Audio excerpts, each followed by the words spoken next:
محمد وعلى آله وعليكم ورحمة الله وبركاته. ‘Yan uwa masu kallo da sauraro, muna ƙara gode wa Allah maɗaukakin sarki da ya haɗa mu a wannan yammaci. Muna ƙara gode masa, sannan kuma muna addu'a ga maɗaukakin sarki ya gafarta wa babban malaminmu, Dr. Idris Abdulaziz. Allah maɗaukakin sarki ya masa rahama, Allah maɗaukakin sarki ya wasa kabarinsa. So, ‘yan uwa, kamar yadda aka ga headline na wannan karatu ne na musamman da insha Allah za mu fara gabatarwa. Zai zama silsilat ne, za mu na yin sa ɗaya bayan ɗaya. Darussa ne na musamman da ni na koyo su bayan rasuwan malaminmu Dr. Idris Abdulaziz rahimahullahu ta'ala. So, akwai darussa na musamman da na koya wanda insha Allah yau za mu gabatar da darasi na farko. ‘Yan uwa, darasi na farko da za mu gabatar shine babban bala'i da hasada da ƙiyayya da ya bayyana daga ɗan bidi'a. Wallahi ban taɓa tunanin ɗan bidi'a haka ya tsana malamin sunna ba, musamman malamai na bidi'a. Duk yadda malamai suke karantar da mu da yadda nake karantawa a littattafai, irin gaba da ƙiyayya da yake zukatan malaman bidi'a akan malamanmu na sunna, wallahi ban taɓa tunanin wannan ƙiyayya da gaban ta kai haka ba. So amma a yanzu wallahi ya bayyana mun cewa lallai duk wani malami na sunna ya shafa ma kansa ruwa, kar ya taɓa tsammanin malamin bid'a zai yarda da kai, kuma kar ka taɓa tsammanin malamin bid'a don ka yi selfie da shi ko ka rungume shi ko ka nuna masa soyayya, idan ka shiga bala'i ko kuma yau aka ce baka raye, ka taɓa tunanin zai tausaya maka. Da wannan nake amfani na jawo hankalin malamai na sunna waɗanda suke hotuna da 'yan bid'a, da kuma almajirai na sunna waɗanda suke hotuna suke runguman 'yan bid'a da tsammanin cewa suna ganin kamar in suka musu mu'amala da su jawo su. To wallahi ƙiyayya da yake tsakaninmu da waɗannan mutane, musamman malamansu na bid'a, ƙiyayya ce wanda wallahi qad badatil bagada'u min afwahihim wa ma tukhfi sudurihim akbar. Abinda suka ɓoye a zukatansu haka ne gwargwadon maganganu su da yake bayyana a gare su. Wallahi ina shi irin su Fudail bin Iyad, irin su Imam Ahmad bin Hanbal da wasu cikin magabata, yadda suke kausasa harce akan 'yan bid'a. Amma abun bai bayyana mun ba, na fahimci illan ɗan bid'a, musamman mai da'awa zuwa ga bid'a, wallahi sai bayan rasuwan dakta, Allah maɗaukakin sarki ya ƙara masa rahama. Wato irin kalmomi da 'yan bid'a suka yi, sai na fahimci ashe duk abin da suke bayyanawa na gaba, so wannan gaban wallahi har bayan ka mutu ma 'yan uwa baya fita a cikin zukatansu. Gaba da faɗa da suke da malamanmu na bid'a da sunna, wallahi baya fita a zukatansu har bayan malaman masu mutu. Wannan babban misali ne ga abin da ɓeran faila yake yi ga babban malaminmu Sheikh Jafar Mahmud Adam, Allah maɗaukakin sarki ya masa rahama. Ku duba Malam Jafar yau shekaransa nawa da mutuwa, amma duk da haka ɓeran faila bai huta ba, kullum sai ya fito ya ci mutuncinsa, sai ya ɓace shi. Duk da gashi baya raye, so amma duk da haka saboda da'awansa tana ci gaba da tafiya, to hankalinsu ya gagara kwanciya. To wannan yake nuna mummunan gaba da yake tsakaninsu da malamanmu na sunna. Albani Zaria, Allah maɗaukakin sarki ya masa rahama, ka duba duk da cewa ya jima kwanta su da cewa walan tarda ankal yahudu walan nasara hatta tattabi'a millatahum. Har abada yahudu da nasara ba za su taɓa yarda da kai ba, har sai ka koma cikinsu. To haka ɗan bidi'a, har abada malamin bidi'a, har abada wallahi su ɓeran faila irin su Nasiru Ado, wallahi har abada ba za ka taɓa gamsar da su ba, ko me da ka musu. Ka duba yadda afakallahu ya je yake kwantar da, ka duba yadda yake nuna musu soyayya, amma duk da haka malamin da yake ganin yana da alaƙa, duk da sun samu matsala, da Allah ya masa rasuwa, ya je yana kuka ya nuna cewa ya shiga tashin hankali, amma duk da haka waɗannan abokansan da yake nuna musu soyayya, yake nuna musu ƙauna, amma su kuma a hakan suka fito suka ci masa fiska, suka ci madakta mutunci bayan rasuwansa. So kaga wannan sai ya zama mana darasi ƴan uwa, tsakaninka da malami na bid'a ku yi hannun riga, ba kai ba shi, babu wani alaka, babu abin da zai ma na kara. Ka duba rashin adalci da rashin tsoron Allah yadda ta kare malamin bid'a. Kirista irin su Salomon Dalon su iya fitowa su faɗa alheri akan dakta, su faɗa kyakkyawan tarihi a kansa, su faɗa abin da suka sani na gaskiya a kansa, amma malamin bid'a shi kuma ba zai iya faɗa alheri a kansa ba. Wannan abin ya ƙara bani mamaki kuma ya ƙara bani tsoro. Na ce anya waɗannan mutanen suna tuna cewa akwai mutuwa kuwa? Anya dama haka malamin bid'a yake? Dama sharrin malamin bid'a har ya kai haka?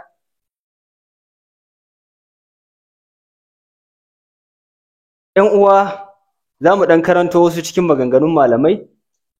Akwai maganan da babban malamin musulunci ɗaya daga cikin magabata yake cewa, wanda ake ce masa Al-Fudail bin Iyad rahimahullah, yake cewa man jalasa sahiba bid'atin lam yu'ta al-hikma. Wallahi duk wanda ya zauna da malamin bid'a, duk wanda ya zauna da malamin bid'a ‘yan uwa, sai Allah ya ɗauke masa hikima a tare da shi. Duk wani ilimi da basira sai an cire masa. Wallahi idan kana neman bushewan zuciya malam, zuciyarka ta bushe, to ka je ka zauna da malamin bid'a. Sannan ya sake cewa man ahabba sahiba bid'atin ahbata Allahu amalahu. Wallahi duk wanda yake zama da malamin bid'a sai Allah ya lalata aikinsa. Duk aikin da yake wa Allah sai Allah ya bata shi. Wa akhraja nural islami min qalbi. Allah sai ya cire hasken musulunci a zuciyarsa. ‘Yan uwa, idan ka lura da irin kalmomi da yake fitowa daga bakin su ɓeran faila, irin su Nasiru Ado, wanda iya laifuffukansu idan ka bar su da shi, shi kaɗai dai kai su wuta. Iya laifuffukan da suke wa Allah na bokanci. In Nasiru Ado mu ɓeran faila boka ne. Menene sunan ɗan Kaduna nan? Mai ɓarota ne ko wane ne? Wallahi boka ne. Kaga shi a fili ma yake nunawa. Bokaye ne, bokanci suke yi ba dare ba rana. Iya bokancinsu idan ka bar su da shi da sauran abokansu, wallahi ya isa ya kai su wuta. Sannan bayan bokanci ga abubuwa da suke na saɓon Allah, ga abubuwa da suke na shirka da karantar da mutane shirka da kafurci. Amma duk bai ishe su ba. Wani mutumin da ya mutu yana kiran tauhidi, yana kiran mutane kar a bauta wa kowa sai Allah, kar a bi kowa sai Allah, amma kuma shi ne suka zo suke masa izgilanci. To na ba abun mamaki ba ne. Allah maɗaukakin sarki ya ba mu labari a cikin surati Sade. Allah ya ce hadha wa inna litagina la sharra ma'aba jahannama yaslaunaha fa bi'sal mihad. Allah ya ce hadha, wannan ita ce, wa inna litagina, lalle masu ɗagawa mutanen banza, la sharra ma'aba, suna da mummunan makoma a wajen Allah. Allah ya ce hadha falyazuquhu hamimun wa gassaqa. Allah ya ce haka abun yake, da su ɗanɗane shi, wani irin tafashashen ruwan zafi wanda babu irin sa duniya, sannan kuma da wani irin ruwa mai bala'in sanyi wanda za a musu azaba da shi a cikin jahannama. Wato jahannama akwai azaba ta wuta, akwai kuma azaba irin ta ruwan sanyi ta kankara. Allah ya ce haza faujun, waɗannan bokaye da waɗannan ‘yan bidiya a cikin wuta da sauran mushrikai ‘yan uwansu, idan aka saka su, sai Allah ya sake kawo ‘yan uwansu matsafa, ‘yan bidi'a, mushrikai irinsu, sai a sake kawo su ƙofan jahannama, sai a ce haza faujun. Waɗannan ma wasu tawaga ne, muqtahimun ma'akum, waɗanda za a cusa su a cikinku bayan sun cika a jahannama. Misali ɗakin da da a sa mutum 20 sai a sa mutum 30, sannan sai a sake ce musu to ga wasu mutum 20 da a sake kawowa da a cusa su a cikinku. kaga yana daga cikin nau'in azaba ko da a duniya ne. Sai Allah madaukakin sarki ya ce haza faujun muqtahimun ma'akum la marhaban bihim. Sai su ce ai ba sa maraba da su. Qalu bal antum la marhaban bihim. Su ma da su ce su ma ba murnan shigan suke yi ba. Sai Allah ya ce antum qaddamtumuhu lana fa bi'sal qarar. Antum qaddamtumuhu lana, ku kuka jawo mana. Su waɗannan malaman bid'an haka jahilan da suna gaya musu, ku kuka jawo mana, ku kuka samu a cikin bata. Sai su yi addu'a su ce rabbana man qaddama lana haza fazidhu azaban dhifan finnar. Ya Allah duk wanda ya mana sanadiyan shiga wutan nan, ya Allah ka ninninka masa. Duk wani wanda ya bi waɗannan ƴan iskan yaran, waɗannan bokayen yaran, wallahi duk wanda ya bi su akan wannan bata da suke ciki ranar kiyama, wallahi tallahi tsakanin su sai sun yi la'anta. Sai ya musu mummunan addu'a. Ce antum qaddamtumuhu lana. Qalu, sai ka ji suna cewa wa qalu ma lana la nara rijalan kunna na'udduhum min al-ashrar. To wannan shine muhallin shahid da nake so na faɗa. Wa qalu, da ka ji suna cewa ma lana la nara rijalan, ce ya akai ba ma ganin wasu mazaje kunna na'udduhum min al-ashrar, waɗanda a duniya muna ganin mutanen banza ne, makiya annabi ne, ɗan iska ne, ya ba mu gansu a cikin wuta ba. Irin su dakta da kuke musu izgilanci, haka wallahi da suna faɗa. Idan aka shiga jahannama, da su ce malana la nara rijalan kunna na'udduhum min al-ashrar. Waɗannan mazaje da a duniya muke musu ganin makiya annabi ne, mutanen banza ne, ya akai ba ma ganin su? Ya akai ba ma ganin su a cikin wuta? Attakaznahum sikriyan am zagat anhumul absar. Wai shin dama izgili muke musu ne, ba da gaske bane su, dama su ba mutanen banza bane? Ko kuma idanuwan mu ne suka kauce ba sa iya gani? Allah sai ya ce inna dhalika lahaqqun takhasumu ahlin nar. Wallahi tabbas wannan shine gaskiyan abin da ƴan wuta da su yi. ƴan uwa, kun ga waɗannan mutanen shagala da suka yi da malamai mutanen kirki, malamai na sunna masu kira zuwa ga tauhidi kamar dakta, babu dare babu rana, Allah ya ji kansa, baya da aiki sai kira zuwa ga tauhidi, sai kiran mutane zuwa ga abi Allah, a kadaita Allah shi kadai wajen bauta. Amma duk da haka waɗancan ƴan iskan mutanen banzan su kuma a hakan su ne abin izgili. Wai na ga Nasiru Ado, ƴan uwa, ina kama sunansa ne saboda suna kama sunan malamanmu kai tsaye. Na ga yayi program yana cewa wai wanda muna bin sa bashin zagin Annabi sallallahu alaihi wasallam da yayi, da kaskantar da manzo Allah sallallahu alaihi wasallam, da kiransa dan kankani da yayi, ba mu manta ba. Muka kai karansa, suka je suka bada cin hanci, aka sake shi. Laifin da yayi na kaskantar da manzon Allah bai ishe shi ba, har ya fito yana da bakin wai cewa wai yana tausayin mutuwan dakta. Har ya fito, kai kana ganin maganan ka san wallahi ƙarya ne. Ka san abin da malaman adabi suke ce masa atifa. Wallahi idan suna maganan daga ɓeran faila zuwa irin su Nasiru Ado, idan suna maganan wallahi kai kanka ka san maganan ba daga zukatunsu yake fitowa ba. Kana jin maganan ka san wallahi ƙarya ne. Maganan iya bakinsu ne, ko wuyansu baya kaiwa. Kai kanka ka san maganan da suke akan dakta bayan rasuwansa wallahi iya bakinsu ne. Saboda irin mutuwan da dakta Allah ya bashi, wasu taɓa tsammanin Allah zai masa irin wannan mutuwa ɗin ba. Na farko ya mutu da kalmar shahada. Na biyu ya mutu ya samu bayin Allah, ana magana idan musulmai muminai guda 40 suka ma sallah, Allah zai ba su cetonka.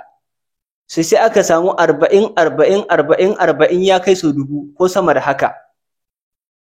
Waɗanda suka masa sallah, an ga sallan da ba a taɓa ganin irinsa ba, kuma muminai ne ahlus sunna suka taru a wajen. So wannan hasada sai ta motso su, hankalinsu ya tashi, suka shiga cikin bala'i, kowa daga cikinsu sai ya fito yana faɗe-faɗe, yana maganganu irin ta izgilanci. So wannan dama ɗabi'a ce ta kafiran baya, dun ɗan bid'a yayi ba abun mamaki bane. Allah madaukakin sarki cikin suratul mu'minun ya ba mu labari, idan aka sa 'yan wuta a cikin wuta, da su fara cewa rabbana akhrijna minha fa in udna fa inna zalimun qala aksa'u fiha wa la tukallimun innahu kana fariqun min ibadi yaquluna rabbana amanna faghfir lana warhamna wa anta khairur rahimin. Allah ya ce fattakastumuhum sakhiriyan hatta ansawkum zikri wa kuntum minhum tadhakun inni jazaituhum al-yawma bima sabaru annahum humul faizun. Allah madaukakin sarki da yace idan muka sa 'yan wuta mushrikai da 'yan bid'a a cikin jahannama da suna roƙo cewa rabbana akhrijna minha, ya ubangijinmu ka fitar da mu daga cikin ta, fa in udna fa inna zalimun. Idan muka dawo duniya muka sake shirka muka sake bid'a, Allah mun zama azzalumai. qala aksa'u fiha wa la tukallimun, sai Allah ya ce a kora su ciki, kar wani ya ƙara mun magana, kar wanda ya ƙara magana. Innahu kana fariqun min ibadi, ai wasu cikin bayina a duniya sun kasance yaquluna rabbana, suna cewa ya ubangijinmu amanna, mun yi imani, faghfir lana, ka gafarta mana, warhamna, ka jiƙa mu, wa anta khairur rahimin, ya Allah kai ne mafi alherin masu jin kai. fattakhastumuhum sikriyan, kuka rike su abun izgili, hatta ansaukum zikiri, har suka mantar da ku daga ambatona, wa kuntum minhum tadhakuna, kuka zamo kuna musu dariya. Sai Allah ya ce to inni jazaituhumul yawma bima sabaru, wallahi a yau zan musu sakayya da hakurin da suka yi. Kai lalle dakta insha Allah dan gata ne. Ka duba irin cutar da shi da aka yi, da kalmomi na zagi da aka masa, da kalmomi na cin mutunci da aka masa, amma alhamdulillah insha Allah Allah zai masa sakayya da hakuri da yi. Ya toshe kunnensa, zagin mai zagi, cin mutuncin mai cin mutunci, walakancin mai walakanci, daurin mai dauri, bai hana shi komai ba, bai sa ya bar iyaka na abudu ba, har ya koma ga mahaliccinsa. Inni jazaituhumul yawma bima sabaru annahum humul faizuna. Allah ya ce za mu musu sakayya, su ne masu samun rabo, su ne masu shiga aljanna. So waɗannan 'yan iska, Allah maɗaukakin sarki da ce musu, a duniya a izgili kuke yi, izgilanci da kuke da zage-zage da kuke ga bayina, har ma kun manta da ambatona. Kai kana ganin waɗannan 'yan iskan yaran, waɗannan 3 idiot ɗin, kana ganin suna ma zikiri da suke na bid'a, kana ganin suna yi? Wallahi ba su da lokaci. Jauhara da suke yi, da zikirin safiya da suke, da zikirin yamma da suka ce suke yi na bid'a, wallahi ba su da lokacin yin ta. Zagin malaman sunna ya shagaltar da su. Zagin malamai da faɗa da malaman sunna, hatta matattun malamai na sunna, ya shagaltar da su. Ba su damuwa da sallah. Idan da zaka je wajen da suke zama, wallahi ba sa sallah. Sai su haɗa ma salloli 3, ko suna yi a gida ne, ko ma ba sa yi kwata-kwata, Allahu a'lam. Sannan ɓeran faila, idan aka barka da iya shan wiwi da kai, iya wiwi da ka sha, iya shaye-shaye da kake yi, idan aka barka da ita kaɗai za ta iya kai ka wuta. Ɓeran faila, iya bokanci da kake yi, wallahi ita kaɗai za ta kai ka wuta. Ka ajiye zagin dakta da kake yi. Shan wiwi da kake yi, da bokanci da kake, su kaɗai za su kai ka wuta. Sannan bleaching da kake yi, wanda kowa ya san kai ɗan bleaching ne. Mata ma idan suna bleaching suna ɗan sassautawa, suna ɗan yi yau a yi gobe a ɗaga ƙafa. To kai da ka fara wata 2 zuwa 3 shikenan, sai ka shafe fiskan gaba ɗaya. Sai ka shafe fiskan gaba ɗaya, kowa ya gane kai ɗan bleaching ne. To iya bleaching da kake da bokanci da shan wiwi ya ishe ka. Ka bar haƙƙin Malam Jafar. Haƙƙin Malam Jafar da ka ɗauka, Allah ya ji kansa. Haƙƙin Dr. Idris da ka ɗauka, da kake ta ɗauka, da sunaye na banza da ka koya wa mutane suke faɗa, da ka ɗauka a kanka. Haƙƙin Malam Albani da ka ɗauka ma kanka, da sauran haƙƙin malaman sunna, iya su wallahi ɓeran faila sun ishe ka su kai ka wuta. Amma a hakan, abun mamaki, abun tausayi, har ana samun wai masu bin sa. Akwai waɗanda a hakan wai sun yarda malami ne, har suna ɗaukan addini a wajen ɓeran faila. Bayan mutum ne ya bayyana zindiki ne. Hatta malamansa da suke tare da shi a ɗariƙan, wallahi ba su yarda da abubuwan da yake yi ba. Ba sa jin daɗin abin da yake yi. Gidan shehinsa ba su yarda da abin da yake yi ba. tunda gidan shehinsa sun fito sun ba da kyakkyawan shaida akan dakta, sun ce mutum ne mai gudun duniya, amma kowa ya san kai mutum ne kuɗayayye, kai mutum ne mai kwaram ɓeran faila, kai mutum ne mai neman abin duniya, mutum ne mai saɓon Allah, a cikin saɓon Allah ka taso cikin shan wiwi, a cikin bokanci ka taso, mahaifinka yayi bokanci, kai bokanci,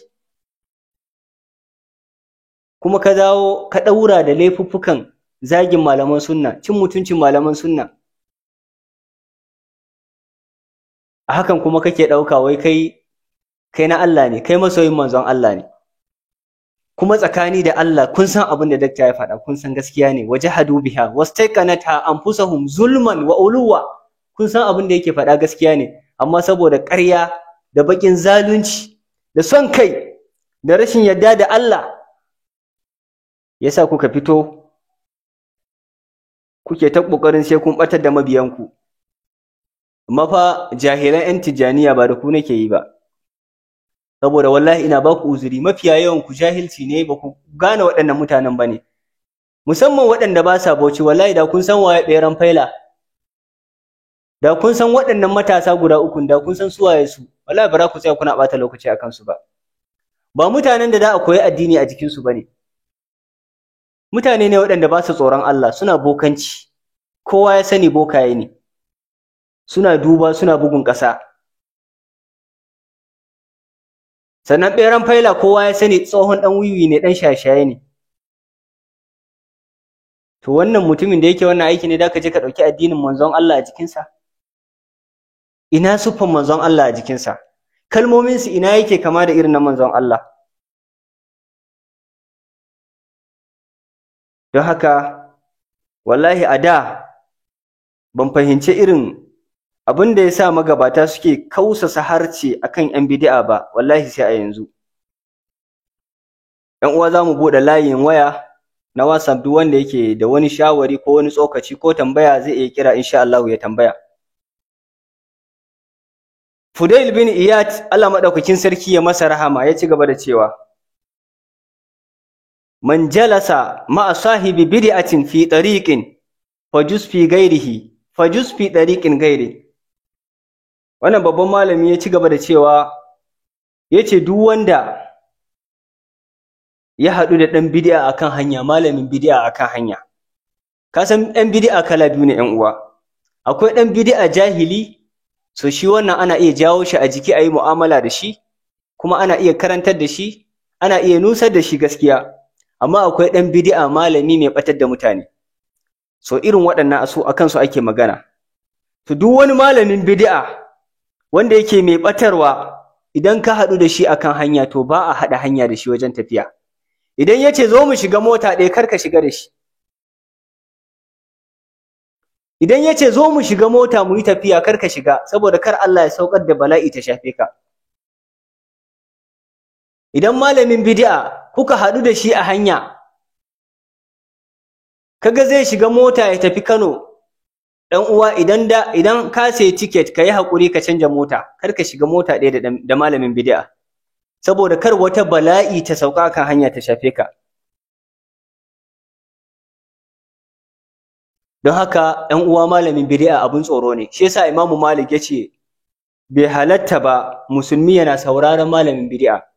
In ka san baka da ilimi, to malaman bid'a musamman waɗanda ɓarnansu ya bayyana, irin su ɓeran faila, mutanen da ba su da kunyan Allah, ba su da kunyan mutane, ba sa iya faɗan gaskiya, ba sa da adalci ko da na minti ɗaya akan abokin kusumansu, akan wanda baya tare da su.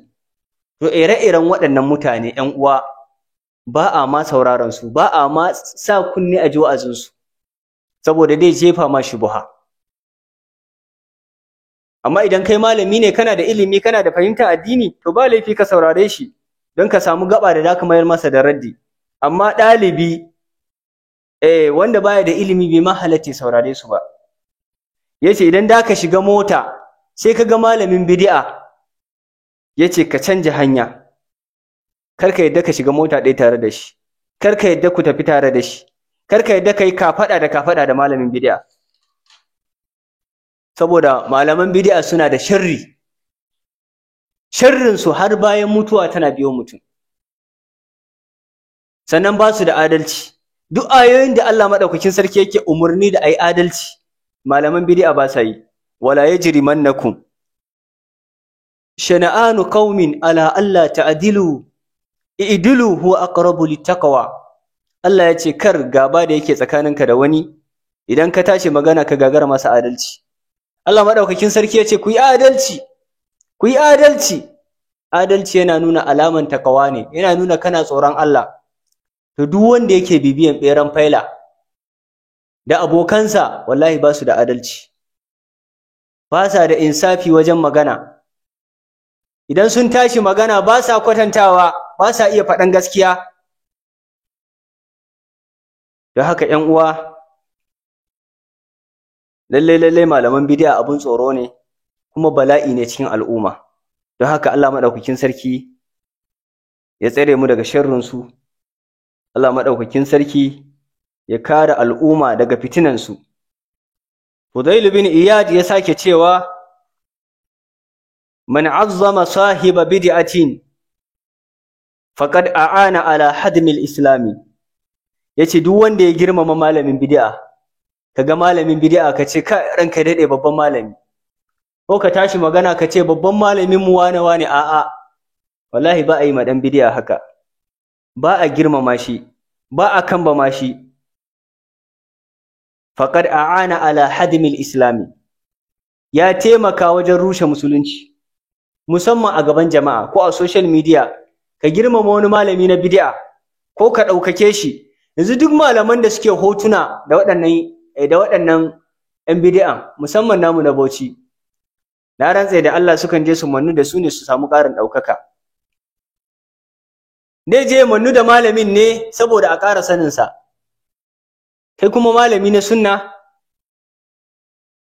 kai tunaninka watakila ko kana ganin zai tuba ne, a'a har abada ba zai tuba ba. Ai ku gane waɗannan three idiot na Bauchi, ku gane su fa ba don Allah suke yi ba, wallahi sun fito neman kuɗi ne, wallahi ba addini suka zo yi ba, kuma ba aƙidansu suka zo karewa ba, neman kuɗi suka zo yi da sunan tijjaniya. Sun fake da tijjaniya ne, ba ma da'awa suke mata ba, kai koran ma mutane suke a cikin tijjaniya, saboda ba wani mai hankali yanzu da zai zauna ya saurari waɗannan ya ce wai malamai ne.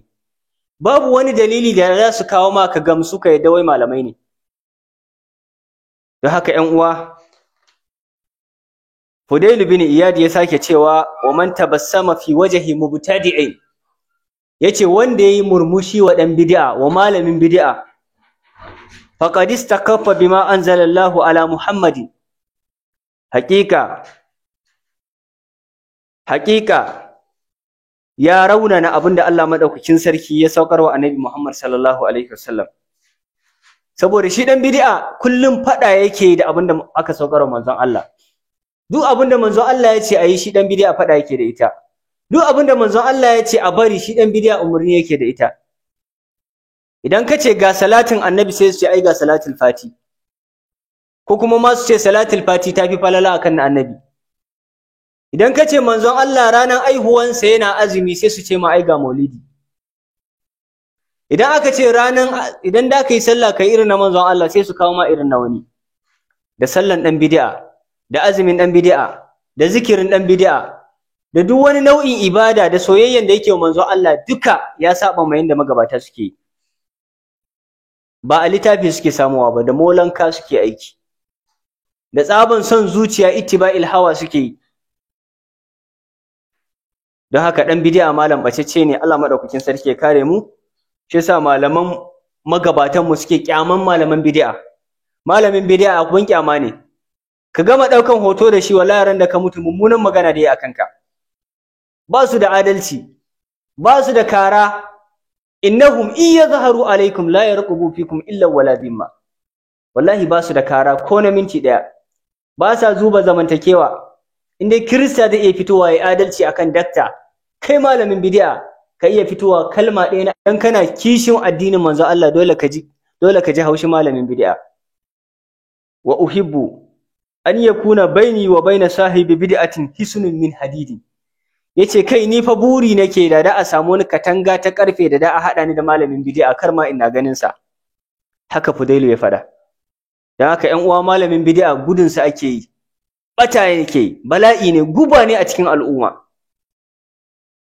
Wallahi da dan zamo shugaban ƙasa kaf duk wani malamin bid'a wallahi sai na sa an yanka shi. Wallahi duk wani malamin bid'a wallahi tallahi sai na raba shi da duniya. Saboda bala'i ne, guba ne a cikin al'umma.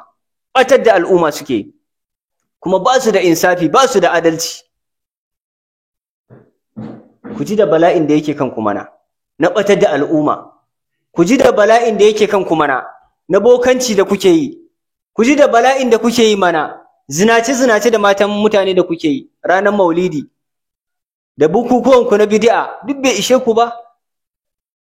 Sai kun zo kuna bin mutattu waɗanda bayan sun mutu.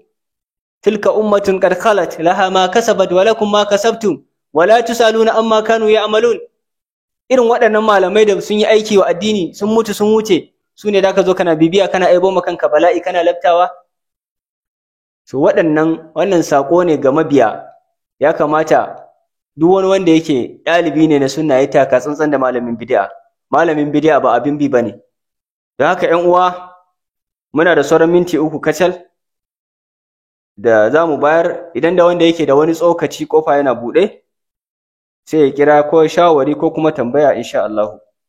So mun buɗe layin mu insha Allah, wanda yake da wani tsokaci, kofa yana buɗe, zai iya fahimta da na ƙara sani a bayan rasuwan dakta game da malaman bid'a da kuma shi kansa rayuwar dakta.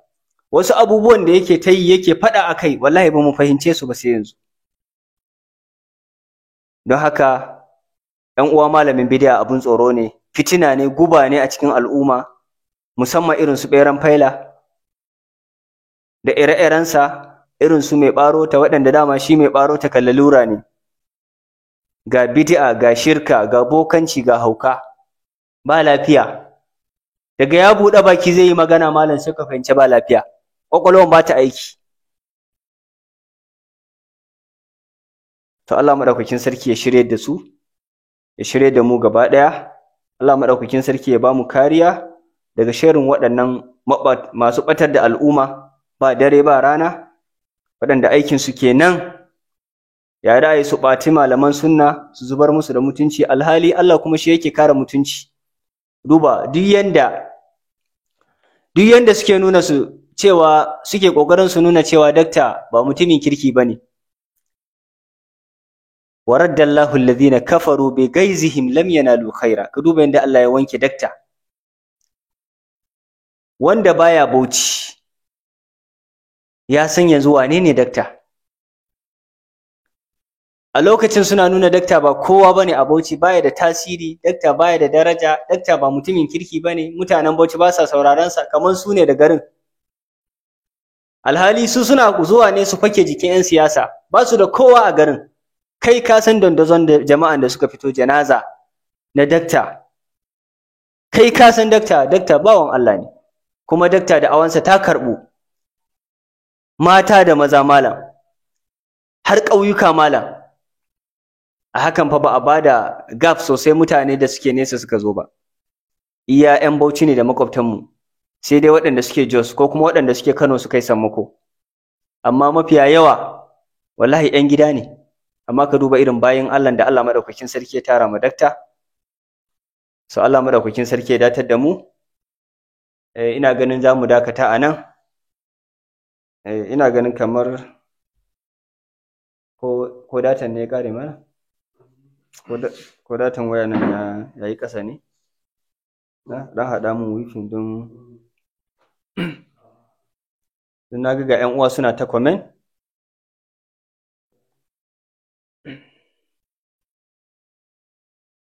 Don haka 'yan uwa, malamin bid'a guba ne, kuma insha Allahu rasuwan dakta kar ku taba tsammanin wai dan bid'a dai sarara a Bauchi. Wallahi tallahi ɗan bid'a ku sha ma kanku ruwa. Wallahi muna da matasa zarata a garin Bauchi, waɗanda wallahi kowane guda ɗaya in ka bar shi wallahi ya ishe ku. Iya Dr. Jamil kawai kar ka je su kan malaman mu malam Ali da ire-iren su sun ishe ku wallahi, kar ka je kan manyan malaman mu, iya matasa kadai wallahi sun ishe waɗannan 'yan bid'a. Don haka duk wani malamin bid'an da yake tunanin wai dakta ya mutu yanzu shikenan bid'a da ta shimfiɗa, a'a yanzu aka fara wasan wallahi yanzu aka fara faɗa da bid'a da ɗaga iyyaka na'budu wa iyyaka nasta'in. A Bauchi yanzu muka fara insha Allah, ba gudu ba ja da baya. Sannan kuma insha Allah Allah madaukakin sarki tsakaninmu da ku zai mana hukunci bayan mutuwa, da ku gane cewa waye yake kan gaskiya. hazani khasmani tasamu fi rabbihim falladhina kafaru quti'at lahum siyabun min narin. Da ku gane bayan mutuwa waye suke kan gaskiya, su waye suke kan bata. Don haka ƴan uwa ahlus sunna, mu ci gaba da tsayuwa, mu ci gaba da addini don Allah, mu ci gaba da kokarin bibiya da kuma koyi da Annabi sallallahu alaihi wasallama ba dare ba rana. Yadda dakta ya tsaya yace ko da a sa bindiga ne ba zai janye ba akan iyyaka na'budu wa iyyaka nasta'in. ƴan uwa waye wannan abun ya amfana? Wannan jajircewa da dogewa ta amfana, shi ta amfana. Don haka mu ma don Allah irin aikin da dakta yi, don Allah mu ma mu tsaya akai. Ba dare ba rana mu tsaya, mu ci gaba da gwagwarmaya wajen kare wannan addini, wajen faɗa da 'yan bid'a da mushrikai masu son ɓata addini, masu bautan shehunansu, masu ƙoƙarin bautan waliyansu da malamansu wanda suka mai da su ababen bautansu. Ɗan uwa mu tashi, wallahi ba abin da ya kai da'awa daraja, babu hanyar da ɗan adam yake bi ya samu lada mai girma kamar da'awa. Don haka mu tashi, mu ci gaba da da'awa, mu ci gaba da gwagwarmaya ba dare ba rana. Allah maɗaukakin sarki zai ba mu nasara in mun mutu a kai, wasu za su zo su ɗaura, sannan kuma za mu ga sakamakon abin da muka yi. Mu dai kawai abin da za mu yi shine kar mu yi don neman followers, kar mu yi don neman a san mu, kar mu yi don neman abin duniya, mu yi don Allah. Wala idan muka yi don Allah da niyan kare wannan addini, da niyan ba da kariya wa sunnan Annabi sallallahu alaihi wasallama, Allah maɗaukakin sarki zai duba al'amarinmu, kuma Allah maɗaukakin sarki zai shiga al'amuranmu, kuma insha Allahu da a wanda dakta ya ɗaura mu, wallahi ya ɗaura mu akan wata turba wanda insha Allahu kullun sama da tana yi, insha Allahu ba za ta taɓa sauka ba. Ok, so ‘yan uwa number ne ashe ba daidai ba, don haka an gyara number insha Allahu. Idan da wanda yake da wani tsokaci, to mun ɗan ƙara ɗan mintoci, idan da wanda yake da ɗan tsokaci insha Allahu zai iya kira sai ya ba da shawari. Idan da wanda yake da tsokaci ko wani shawari, insha Allahu zai kira ya ba da shawari ko kuma tambaya. So Allah maɗaukakin sarki ya datar da mu. Amma lallai ‘yan uwa, ni musamman ni na koyi darasi sosai akan ‘yan bid'a, irin kalmomi ta hasada da baƙin ciki. Shi yasa malam Guruntun Allah ya ƙara masa lafiya ya ce lallai dole a muku jaje. Sun yi tsammanin dakta zai yi mummunan mutuwa. So amma Allah maɗaukakin sarki ya nuna cewa dakta mutumin kirki ne.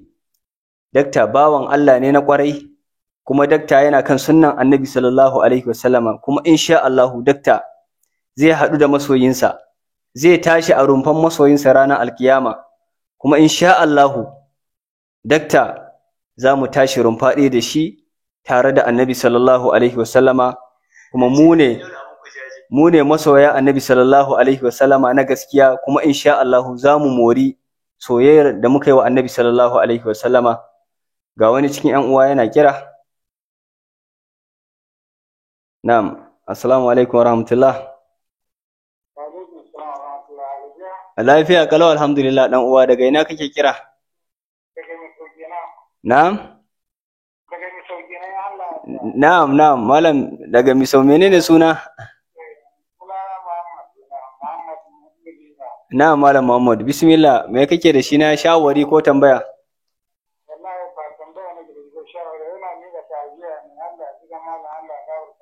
So amin malam Muhammadu.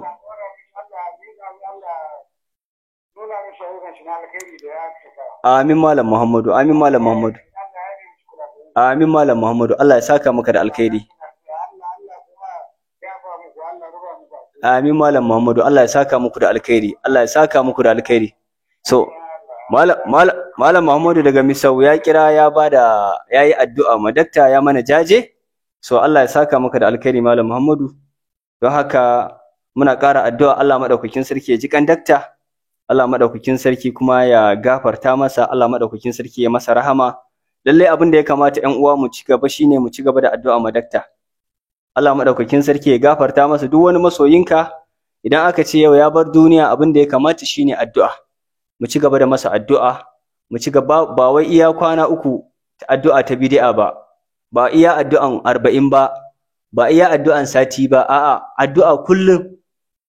Duk lokacin da muka yi wani ibada ko muka yi wani abu na kusanci zuwa ga Allah maɗaukakin sarki, lalle mu ci gaba da addu'a wa dakta.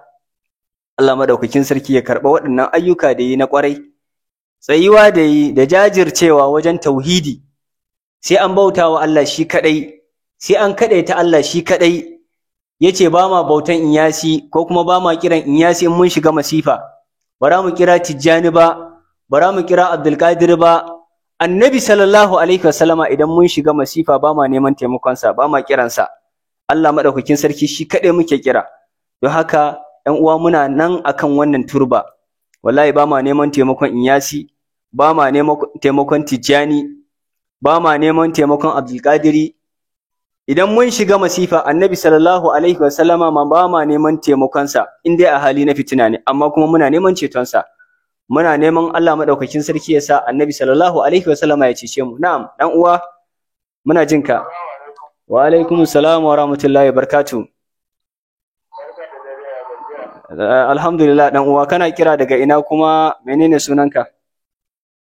Sunana Muhammad Sale daga Karofin Madaki. To Malam Muhammad Sale daga Karofin Madaki. Na'am, me kake da shi na tsokaci? Amin Malam Muhammad. Gaskiya ne. Amin Malam Muhammadu. Amin Malam Muhammadu. Allah ya saka maka da alkhairi. Allah ya saka maka da alkhairi Malam Muhammadu. Allah kuma ya saka da alkhairi. Mu ci gaba da addu'a kamar yadda muka faɗa ma dakta. Duk mun yi babban rashi. Kuma rashin da muka yi shine wallahi malam, wallahi baraka gane waye dakta ba sai wanda yake tare da dakta. Tara karatu irin na dakta, da kuma tsayuwa akan gaskiya irin na dakta, da kuma rashin kwaɗayi irin na dakta, wallahi shine babban abin da nake tsoro. Ba wai ilimin dakta bane ba za a iya tarawa ba, amma rashin kwaɗayi, son abin duniya. Tsayuwa akan gaskiya, a gaya ma gaskiya duk alaƙanka da shi, ba zai hana a gaya ma gaskiya ba, ba zai hana a ma nasiha ba. Wallahi ni dai ban san kaman dakta ba, ban ce babu ba, amma ni ban san kamansa ba. Mutum ne wanda wallahi duk alaƙanka da shi, kai wata rana akwai wani aminin dakta da ya zo, amininsa ne na kurkusa, wallahi yana isowa da kayansa daga wani gari mai nisa, yana isowa da jakkansa, dakta yana karɓan jakkan, ya rungume shi ya ce, wane kai ne a Bauchi? Ce sannu da zuwa. Ya ji daɗi, yana ɗaga fiskansa ya ga ya taɓa gemunsa. Ya ce habawa ne, ba a ƙofar gidanku muka je muka yi wa'azin sunna ba? Me ya maka daɗi da ka taɓa gemunka? Baka san manzon Allah ya hana ba? Yana masa nasiha. Ya ce to insha Allah za mu gyara. Dakta ya ƙara rungumansa, ya ɗauki jakka sai cikin gida suka shiga. Ka duba amininsa ne fa, an jima ba haɗu ba. Amma bai iya rufe shi ba, ya gaya masa gaskiya tsakaninsa da Allah. So waye mai irin wannan halin a wannan zamanin da muke da shi? Malamin da zai kalli fiskanka, kai ɗalibinsa ne, kai abokinsa ne, kai amininsa ne, zai gaya ma gaskiya duk yanda take da ɗaci. Ya rage naka, ka ɗauka ko ka ki ɗauka. To samun malami irin wannan dole gaskiya ka ce mun yi asara, lallai mun samu rashi, mun samu jarabawa, amma muna addu'a Allah madaukakin sarki ya gafarta masa, mu kuma Allah madaukakin sarki ya ba mu haƙuri na rashi da muka yi. To wannan shine, don haka ‘yan uwa muna da sauran lokaci kusan ya tura gaskiya, za mu kai 9:10 sai mu dakata, saura minti 4 kenan. Idan da wani wanda yake da tsokaci ko tambaya, insha Allah kofa yana buɗe, ɗan uwa za a iya kira sai a yi tambaya insha Allah. So ga wani ɗan uwa kaman ya kira.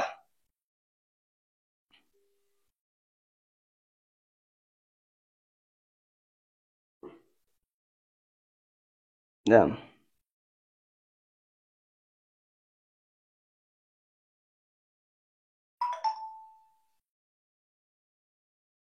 Na'am. To kiran dai kaman ya yanke. Na'am. Assalamu alaikum warahmatullah. Assalamu alaikum warahmatullah.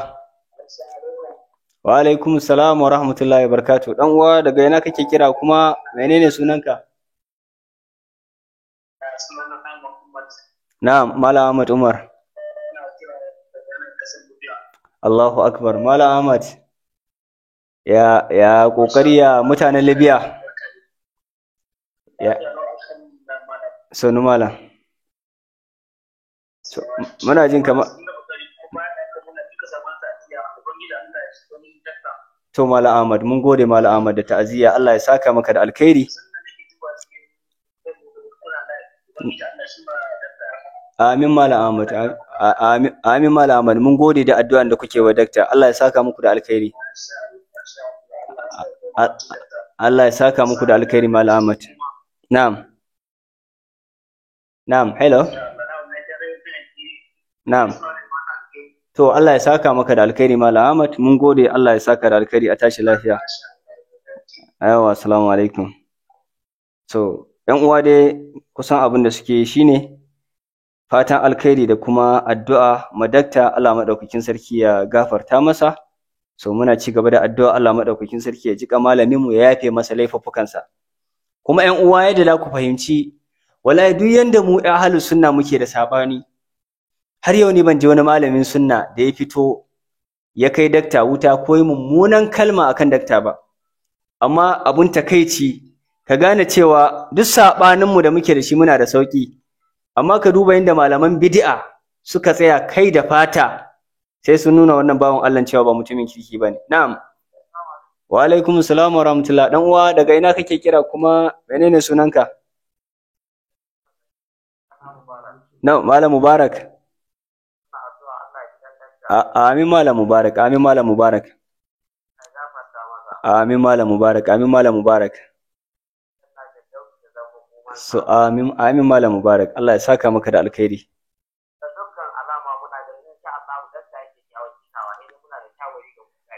Na'am Malam Mubarak. Na'am.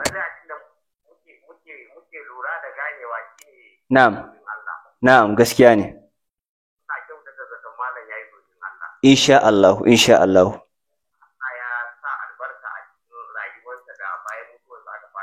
Gaskiya ne.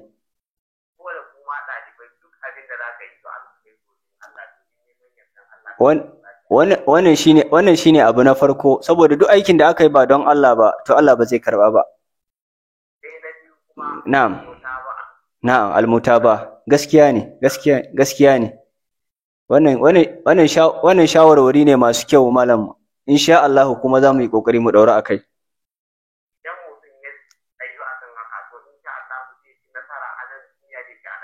Gaskiya ne.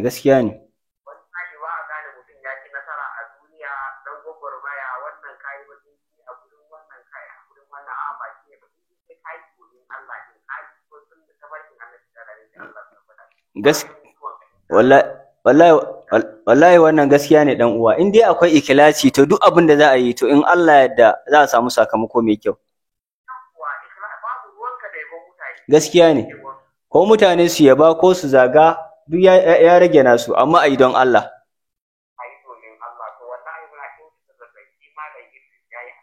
Insha Allah.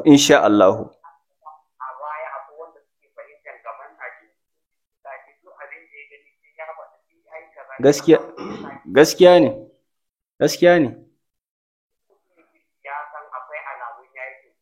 Insha Allah. Ai kowa, hatta su malaman bid'an wallahi da su yi burin su yi irin wannan mutuwa da dakta yi. wallahi malam, kowa yana sha'awar irin wannan mutuwa. To Allah ya saka maka da alkhairi dan uwa. Mun gode da waɗannan shawarwari. Abu na farko ikhlasi, abu na biyu mutaba. Allah ya saka maka da alkhairi. Lalle ka ba mu shawarwari masu tsada. Insha Allah za mu yi kokari mu dauro akai. Allah kuma ya gyara mana ikhlasin mu. Allah ya sa duk abin da za mu yi mu yi don shi. Allah ya saka maka da alkhairi dan uwa. Nagode. To, ‘yan uwa, lokaci ya cika. So ina ganin insha Allah za mu dakata a nan. Insha Allah wannan zama na farko ne. Insha Allah za mu zo mu ci gaba da ɗaura waɗannan karatuttuka. Da mu yi shi silsilat ne in Allah ya yarda, akan darussa da za mu ɗauru bayan rasuwan dakta. Allah maɗaukakin sarki ya masa rahama. So ga wani ɗan uwa yana ta kira, za mu ɗauke shi shine na ƙarshen Allah ya yarda. Na'am. Assalamu alaikum wa rahmatullah. So dan uwa daga ina yake kira kuma menene suna? Barka malam. Na'am, malam Muhammad, malam Mustafa ko? Okay, malam Muhammadu Sani daga Kano. Kaman kana dan cikin hayaniya ko? So lalle ko sai ka danyi a gurguje. Dun kai ne mutum na ƙarshe insha Allah da zamu dauka.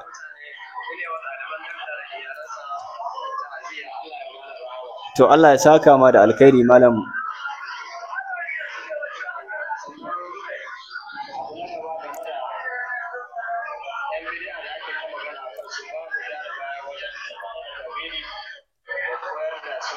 Insha Allah in Allah ya da batun karanta da tauhidi da aqida da fada da shirka da bid'a, in Allah ya yarda babu abin da zai dakatar da mu. Mutuwan dakta bare dakatar da mu ba, dama muna yi don Allah ne. Kuma insha Allah mutuwansa bare dakatar da mu ba. Insha Allah za mu dauri daga yadda muke. Na'am. Gaskiya ne.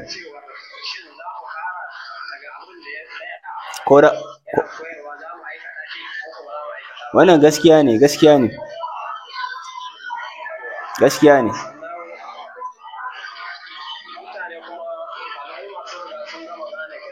Gaskiya ne malam. Shure ne wanda baya hana mutuwa. Gaskiya ne. Wallahi gaskiya ne dan uwa. Abubuwan da suke shure ne wanda ba zai hana su mutuwa ba.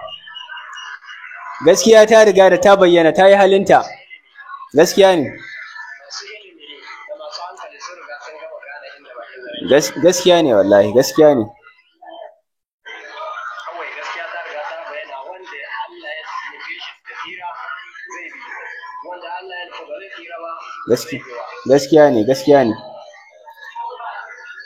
Gaskiya ne malam. Wa alaikum assalam wa rahmatullah. To dan uwa Allah ya saka maka da alkhairi, mun gode. So ina ganin Alaisu, ina ganin damu dakata ana. Okay, to zamu dauki kira. So ga wani dan uwa da ya sake shiga. Na'am. Assalamu alaikum wa rahmatullahi wa barakatuh. Dan uwa daga ina ake kira kuma da wa muke magana? Sunana Abdulkadir Muhammad daga Bauchi.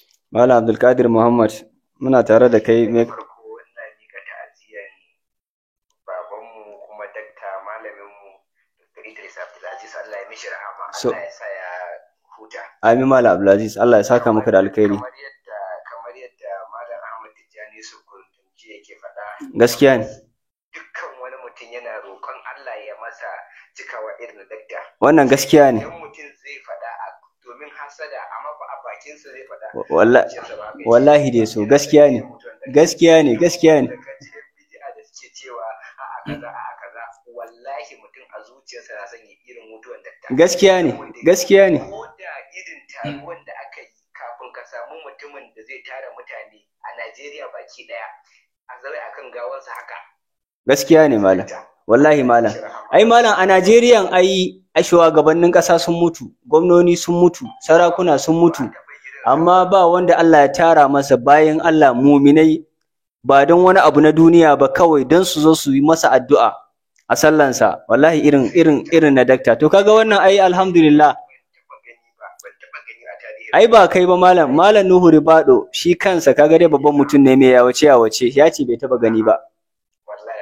Kaga mutum ne mai yawace ya ce bai taba gani ba a rayuwarsa. So kaga wannan abu ne da yake nuna sai dai mu ƙara godewa Allah. Alhamdulillah malamin mu yayi kyakkyawan ƙarshe, kuma alhamdulillah dama mun imani abin da yake karantar da mu gaskiya ne, kuma yanzu mun ƙara imanin mu akan imani. Akwai abu daya da nake so. Na'am. Wallahi wasu har sun yi ganganci wai har Krista zai iya fitowa ya ce tabbas Malam Idris malami ne mai faɗan gaskiya. Na ce to ai magana ya ƙare. An rufe kofa. Wallahi. An rufe kofa. Gaskiya ne.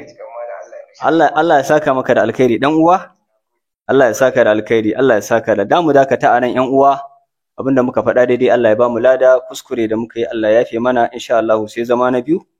Subhanakallahumma bihamdik ashhadu an la ilaha illa anta astaghfiruka wa atubu ilaik. Assalamu alaikum wa rahmatullahi wa barakatuh. Shi ending kawai ake